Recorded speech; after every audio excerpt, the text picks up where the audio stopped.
If you think 5 levels down the road, it's like a chess player. And the farther down the road that you can think, the more talented you're going to be. And chess is a game of strategy, as is life, as is business. And the Branson thing was like that. We thought he would elevate the event because he's a very aspirational figure for, I think, anyone who's an entrepreneur. What can we do with this that will serve as many people in our audience as possible and will also perhaps even turn into profit? That was 7 figures plus of additional revenue for us. I got thousands and thousands of downloads and subscribers from the people that were at the event and the people who are watching the recordings after. We've had Richard Branson as a guest on the podcast. Well, that makes other people want to be on the podcast. We've had Richard Branson at our event. That makes other people who are famous want to come to the event. It's just orders of thinking down the road from the very first thing. Hey, let's just have this guy talk. And in this case, you can leverage this for the next 5 or 10 years. Yes. Because now you're duplicating your model and buying up other events companies, which we should talk about, because I have an events company and I'm more than open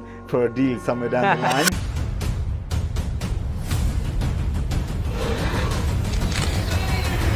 I'm here with Mr. Roland Frazier. I am so excited to have this. As you guys know, I've been going around the world, and this is part of the 500K series, which basically means I've been going around the world for the last 5 to 6 years, and I've spent more than $500,000 into my own education, training, mentorship.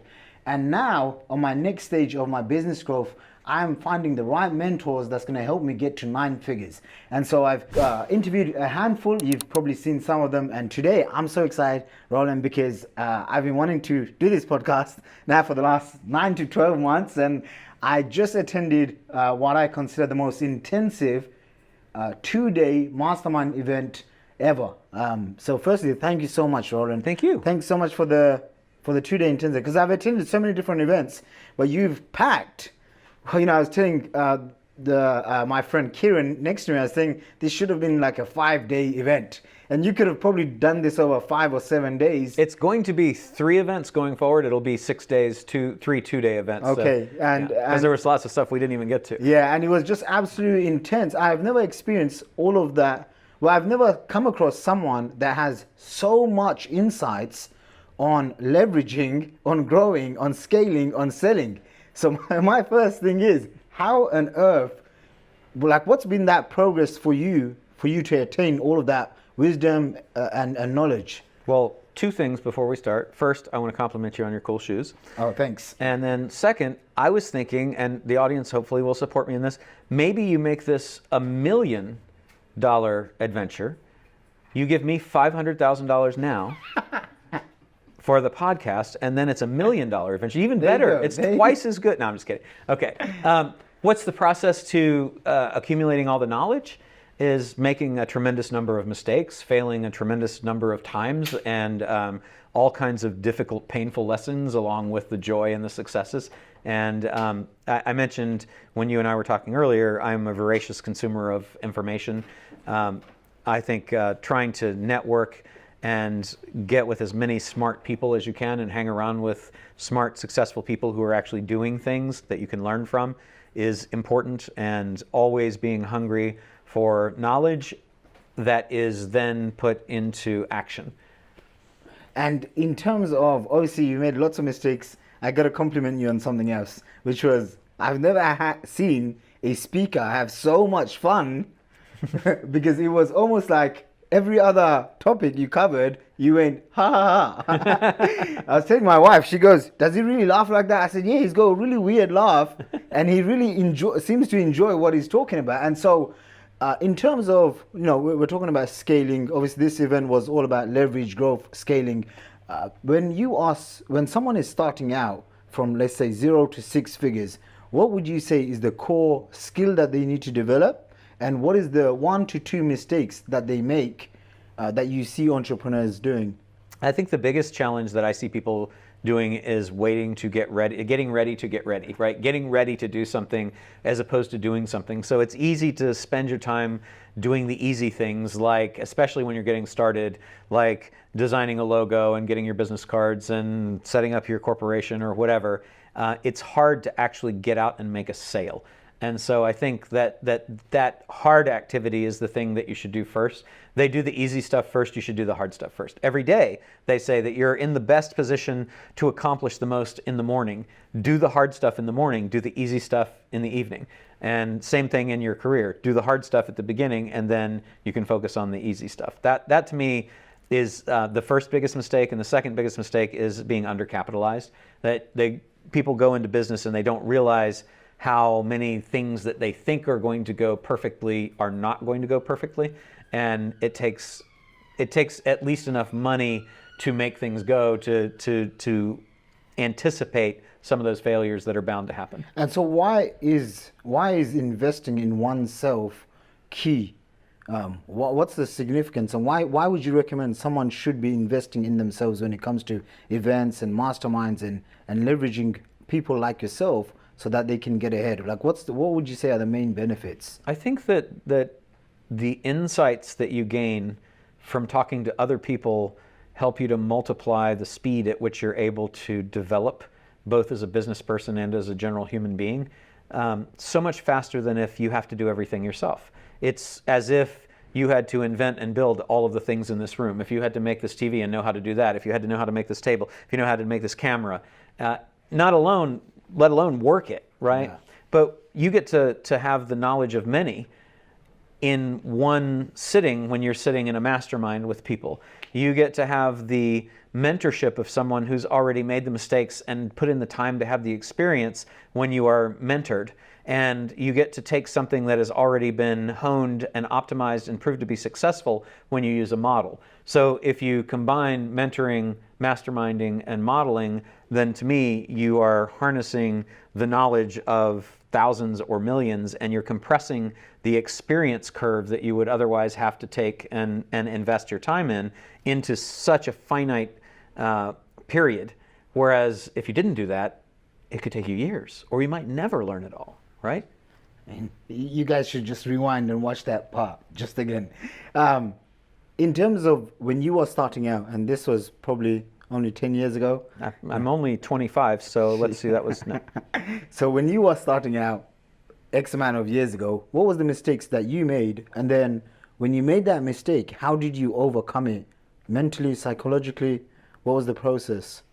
I think that when I was first starting out, I was too aggressive in negotiating. I was too focused on myself and what I was going to get out of any given deal, and I wasn't as concerned about partners, the customer, people on the other side, the competition, and time and experience has taught me that the thing that will get you the farthest is actually taking the time to be nice and not take all of the meat off the bone when you're negotiating, and look for a situation that benefits everyone, to really focus on your customer and the people that you're doing business with, to be sure that it's good for them and not just good for you.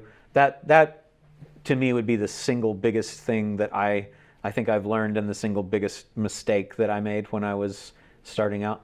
Well, you're definitely making up for it by the amount of value that you're giving right now. Thank you. That's the goal, right? Yeah, I really like what you said, giving without expectation. And you had one or two guests here, and they were just as giving as you were, because during the break time, I went and had some meaningful conversations, and I was just blown away.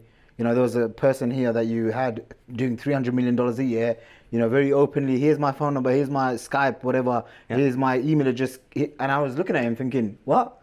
And it's just really, really... and that's it. He mentioned, and I share this philosophy, is that it's be nice to people, hang around with successful people, give.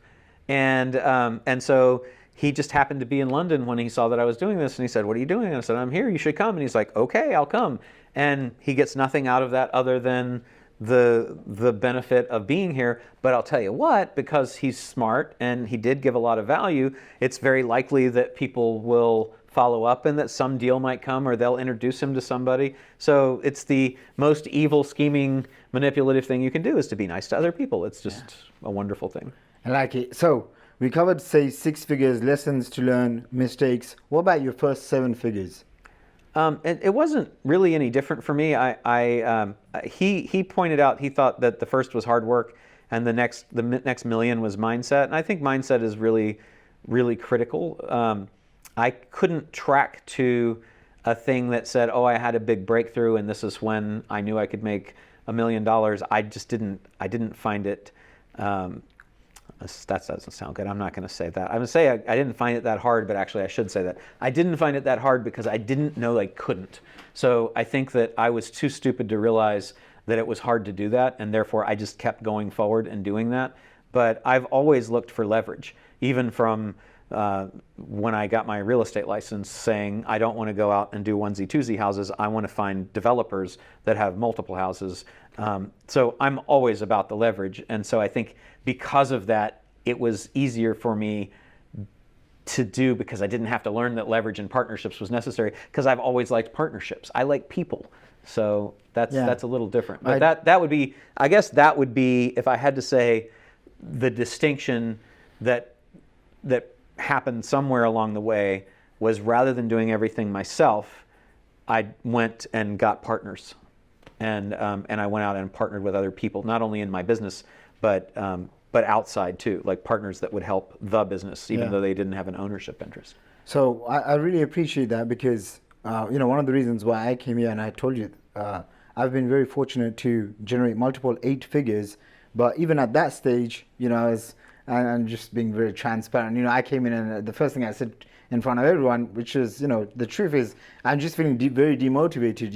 I came to a stage where obviously I made money, then I wanted to make $1 million. Then like my mentor, Ryan Dias and Eben Pagan and all these guys, it's like, no, 10 million is the magic number. And then I did that once, twice, 3 times. And then I'm like, what the heck am I supposed to do now? Like I have all these assets, and there was a part of me that just, I think I just didn't have clarity, or I was complacent, lazy, whatever you want to say, feeling bloated, everything under the sun.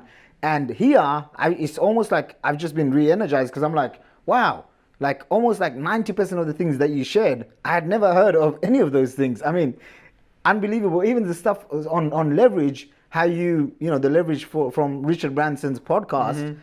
Mm-hmm. You want to talk a little bit about that, how you would take one piece of action and then leverage it multiple ways? Yeah, I called it butterfly leverage. Like you have the butterfly effect where they flick the wings and it causes a tornado. And I think it's just that if you are looking past the immediate, they call it multi-order thinking. So one of the models that I think can really serve you is if you are not a first order thinker. If you're a first order thinker, then you're thinking about only the thing at hand. But if you are a fifth order thinker, you're thinking about the thing at hand and the causation and the opportunities that exist immediately outside of that, and then outside of that, and outside of that, and outside of that. And if you think 5 levels down the road, it's like a chess player. The chess player that's looking at the current board and not thinking about what are all of the options is going to lose the game. And the farther down the road that you can think, the more talented you're going to be. And chess is a game of strategy, as is life, as is business. So I think that one who thinks farther down the road is going to do better than one who does not. And the Branson thing was like that. We thought, okay, we would like to have Richard Branson because he would elevate the event and he would be great for our people because he's a very aspirational figure for, I think, anyone who's an entrepreneur. He's built $12 billion companies. That's pretty impressive. And so we thought first about how do we get him, and then once we had the agreement for him to appear, it was what can we do with this that will serve as many people in our audience or our audiences as possible, and will also help liquidate the cost of having him, and will also perhaps even turn into profit. And so the very first thing was we have him at the event. That helps to sell tickets. Well, first, we have them at the event. That keeps people happy at the event, makes them very excited.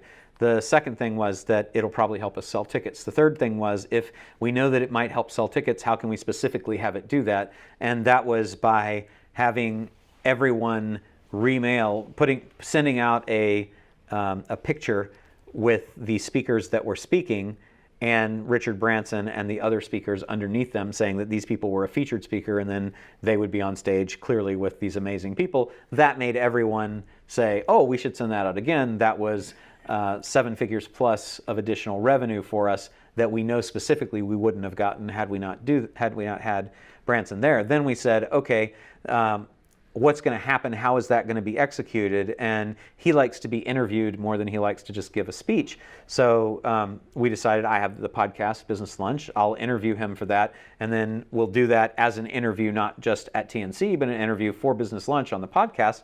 And then I went and negotiated the ability to have the interview appear on the podcast. So 2 wins there. One is at the event, we put behind him and me on stage and the other screens that this was Business Lunch. So I got thousands and thousands of downloads and subscribers from the people that were at the event, and the people who are watching the recordings after, I'll get more, right? Then that helps the podcast. The next thing that we did was we said, okay, he's going to be there, so let's have a meet and greet. And then we had the meet and greet reception with him. We sold tickets to that at $15,000 a pop. And we had several people that came, about 20 as I recall, or 30.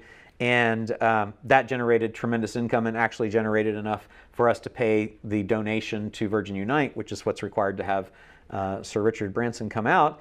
And then just looking at like all the ways down the road from there that we could monetize and benefit. And obviously then having him there, we get to use that on the podcast. We've had Richard Branson as a guest on the podcast. Well, that makes other people want to be on the podcast. We've had Richard Branson at our event. That makes other people who are famous want to come to the event. It's just orders of thinking down the road from the very first thing. Hey, let's just have this guy talk. Yeah. Right?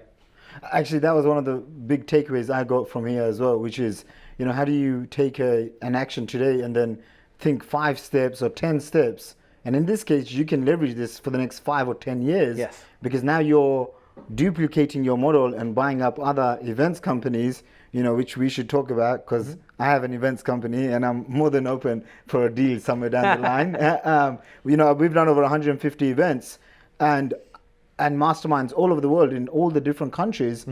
And but I never utilized celebrities like you were talking about. And I was just thinking to myself, whoa. And then I nudged Kieran. I think he got quite a few nudges next to me. I was thinking to myself, are you kidding me? Sponsorships. I've never sold sponsorships to my events. And I was like, that's like two things I could do to easily add at least $1 million to $3 million minimum on these events. So we liquidate the entire cost of our event with our sponsors. So every ticket sale then is profit. Yeah, and I was really shocked. I thought you would have 200, maybe 300 sponsorships. You said you have 5,000 or something? We're a little over 5,000 in our pipeline. So our pipeline is the number of sponsors we have relationships with that we're reaching out to for all of our different events. So that is that's very attractive to an investor. And you talked a lot and you showed endless case studies, which was just absolutely fab, as to how you're taking companies, sometimes selling them and buying companies for $0 of your own money. If you could say, what would you say are the top 2 to 3 components? You talked about MRR and ARR when it comes to selling the business. Because a lot of the times, when we get into business, I personally did, for the first, I'd say 9 years, maybe before coming into your world, probably, only the last year, I was like, okay, I need to actually learn about exiting because I've got a amazing cash flow business and it's healthy in millions of dollars in profits, but it's me. It's not like someone's going to come and say, hey, I'll give you 5 or 10. And in your case, you're talking about I will give you $5 or $10 for it right now. Oh my gosh. Cash money. I have it on me. No, but you were talking about 10x, 14x, which is just absolutely incredible. So what does it take for someone who's running a cash flow business, the influencer, guru, thought leader, expert, blah, blah, blah, and you're going to advise them? What would you say are the top few things that someone needs to be focused on?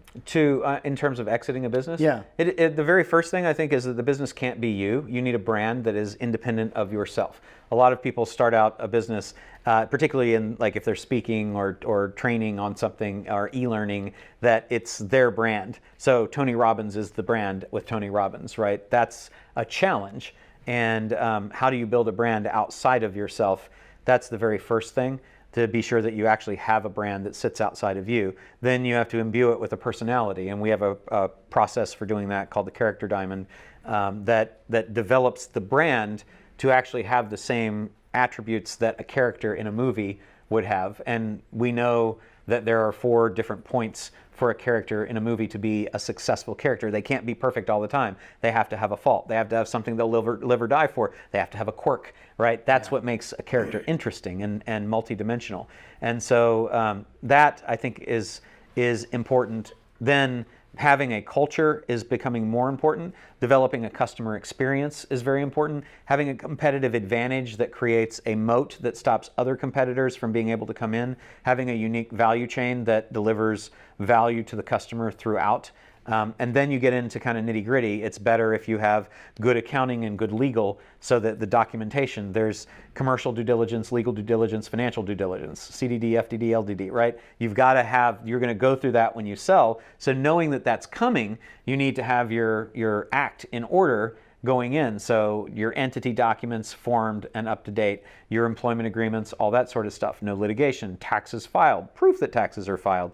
Taxes filed accurately, financial statements, preferably audited, but if not audited, reviewed. Then management. You can't be the only person in the company. Even if you have a brand, if you're the only person in the company and you go away, then there's huge risk for an investor that comes in. And everything about what you're going to get for the company is about de-risking the investment for the investor. So you have to think, what are the things that would create risk? Something happens to you, that goes away. So we need more than you. We need management, and we need bench strength. We need a level of presence of people. We need those people to know what to do, but we also need new people to know what to do. So SOPs, standard operating procedures, should be in place. Processes should be in place. And then customer dependence. Is there one customer that represents more than 20% of the business? That would be really important. Do you have multiple customers or only one customer or a few? The more that you have, the better. Is it multiple? Is the revenue something that you have to generate over and over and over, or does it keep coming in automatically because it's on some sort of subscription? So it's monthly recurring MRR or annual recurring ARR. And those are the things that will really impact what you'll receive for the business and putting it in a good position to sell. I mean, you could talk for the next 5 hours. I'll just shut up. All right? Are you guys with me so far? I mean, it's just like a fire hose of really cool really cool stuff. I'm going to ask you this. When you see, obviously you coach very high level entrepreneurs, people that are making a lot of money. When you see someone making, say, 7-8 figures, and they're trying to become this, 9-figure entrepreneur, they're trying to build and to sell, what are the core skills, disciplines, behaviors one needs to adopt and embody for them to get to that next level? I think that a lot of it is overcoming limiting beliefs. So you have to be focused on identifying the things that are holding you back. And I think that that it's really smart to have someone to coach you in that. I don't do coaching. I only do investing. So I'll coach my investments, right? But so I'm saying that with no agenda to have coaching. But I think that it's really important to get around successful people as well, other entrepreneurs who have been who have already seen the path, because they say that the body will never go where the mind has not already been. And if you think about that, then that means you can't go to be a business that's doing 9 figures if your mind has never been there. And so you need someone who will help guide you to that place, to take you there. Okay. Does that make sense? Yeah, you want to sit down and take lots of notes again? No. I took 2 days of notes. I'm going to ask you a couple of other questions that's just been in my mind. Mm-hmm. Maybe I didn't ask, maybe I did ask. But in terms of winter coming, recessions, all of these, how do you view these things? Because is it from heck, I need to protect my wealth, or is it, no, I'm going all guns blazing, or is it, I'm going to stash cash, ready to buy? How do you view these things that's happening? Well, I think everything in balance. So I think that wealth preservation is what people who are wealthy are most focused on, which is a surprise to a lot of people, because they think wealthy people should be ready to invest all their money with them. But that's not really the game. Once you get to a certain point, it's about how do I not lose my capital? And Charlie Munger, Warren Buffett's partner, says we consistently win we win by consistently being not stupid, right? And I think that's a good way to think about it. So whatever comes is going to come. To worry about it doesn't make any sense to me. To plan for it makes some sense, but what I know is that every change brings with it opportunity. And so if you're aware that every change brings opportunity, and you're attuned to spotting the opportunity, and then you are around people who will help encourage you to take advantage of it, then that's never a threat. Recession is an opportunity. Recession is an opportunity to reward the smart and punish the not smart, right? So be the smart. And it will bring all new opportunities to invest for new services. That it's just, there isn't anything that, to me, you should be afraid of going forward. So being prepared by knowing that those opportunities come, having cash to be able to take advantage of opportunities when they come, I think is important. So to me, it's a balance. I think that you have money that's set aside that for the future, you have money that's set aside for the present, you have money that's set aside just to spend the money. You know, it's good to have all those things. Yeah, Roland, in terms of partnerships, because you mentored one of my mentors who, when I met him, he was doing maybe 8 figures and I was doing well over 9 figures. And he, you know, it's large credit is due to you. What kind of stuff did you have to do with him as a partner? Because, you know, when I started talking to you a few days ago, I was talking about legal and financials and all of this stuff. But I know that one of my mentors that you mentored and that you worked still very closely with him, he didn't have that background. So you came in as a partner. Like, what happened there?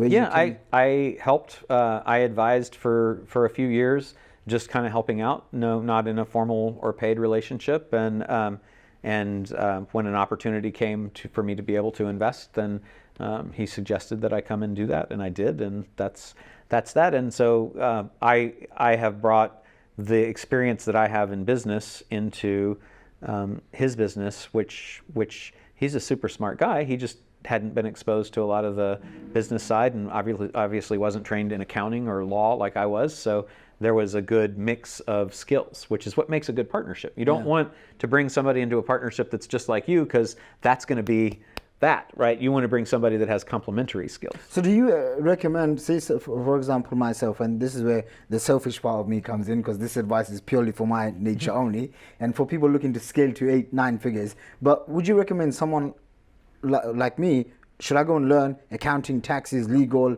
structuring, tax optimization, all of those things? Or is it best I partner up or hire? What would you recommend? I was just talking to Francis about that here because he said he just invested in all this business education. And I said, well, what kind of business education is? It's like, you know, how to do the legal and the entities and all that stuff. And it's like, you can hire that. There are people that do that. So if you have a partner that knows that, that's a bonus. But you can get lawyers. You can hire business strategists. So like everything can be hired. Ideally, you are an organizer of resources as an entrepreneur. And the resources include the physical assets that you've got, the intangible assets in terms of intellectual property, and the human assets in terms of the people. And any missing piece can be acquired. So you don't have to worry about all that other stuff, because you just have to be smart enough to know how to receive the information and make decisions from the people who are educated in those things that could take years to learn, right? Yeah. One of the first things I came to you and I said in a very not so happy mood. Now I'm happier, but when I first came in, you do seem significantly happier over the last 2 days. Yes, the last Good. 2 days, Smile. everything has just boosted up for me. I see the light at the end of the tunnel. Why I came up to you and I said, hey, you know, this happened and I feel like a failure and I can't believe I was so stupid, blah blah blah. And you just looked at me and like, no, it's learning. And I was like, he didn't listen to me, did he? But how do you view failure? How do you view big setbacks? You know. When you invest, I'm sure you've made some mistakes in the past. Now you don't make any mistakes whatsoever. Never, not a single one. I'm absolutely that perfect was now. very clear to everyone. You have a flat, amazing record now, but in the past you did make some mistakes. And when you hit those big mistakes, how did you overcome those? What was the perspective that you carried forward so you could keep moving? Yeah, well, first off, I make mistakes all the time, and to me, it's just I know. I have the certainty that no matter what happens, I will go forward and I will be successful ultimately. And so with that certainty, the mistakes and the failures don't scare me and don't affect me. I mean, I might have a bad day and be like, you know, I just lost a bunch of money. I'm not happy about that.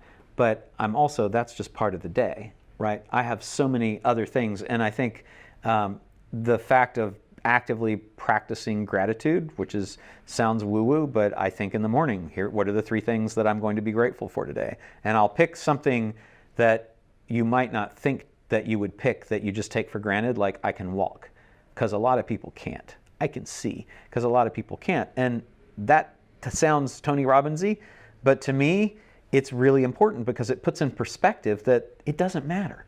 You start from nothing, you can always make it. That's a thermostat. We operate, to me, mentally like a thermostat. So if your thermostat is set at, I'm a millionaire, then you'll be a millionaire. And it's going to be kind of hard for you to get past that, but it's going to be really easy for you to get back to it if you lose it. But if you've never seen $1 million or 10 million, right, then it's going to be really hard because you're not sure how to see it. You're certainly not sure how to get to it. But if you've been there, you've already done that. How hard would it be for you to make $1 million now? Not that hard. Right, not hard at all. Not hard. But the truth is that it's not that hard to make 100 million or $1 billion. It's just, now luck is going to play a lot of factor there too, right? It's so when you're in the right place at the right time, that's a success story. When you're in the right place at not the right time, then that might be a failure. And so you just think about reorganizing and recommitting to do the things that you know will bring you to the success, and you'll always get there. Yeah, these 2 days has helped me recommit. That's so cool. Recommit myself as a diehard entrepreneur. So I love it. I do want to say thank you. I do have a couple of friends here. Do you guys have any questions, any personal things you want to ask? You know how Roland is. He said he'll answer anything. Kieran, any questions?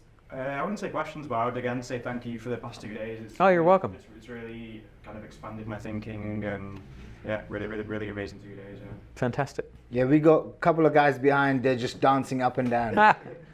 Yes.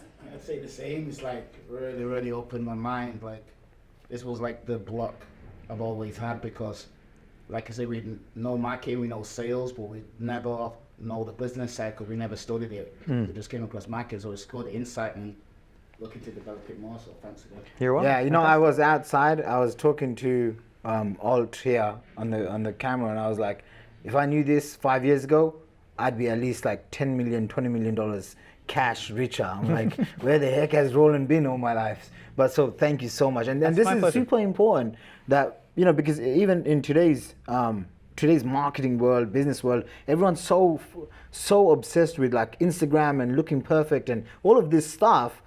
And then there's very few people that's teaching how to build a real business, how to add value, how to sell it for multiple exits. And it's funny because on the sales letter, this event, warroommastermind.com, scale, leverage, was it leverage, exit, grow, and scale? Yeah.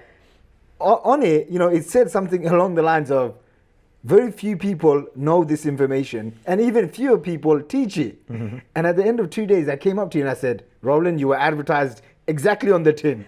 So I really just want to say huge thank you to you and Deanna. So Thank you. Appreciate it. If someone wants to find you on the podcast, what's the podcast is Business Lunch, and we're on iTunes and Spotify and all those places. And Roland Frazier, I'm on social everywhere under Roland Frazier. Yeah. And for this event, what is it? Warroommastermind.com. Warroommastermind. Warroom Mastermind. And maybe you just want to cover. I have.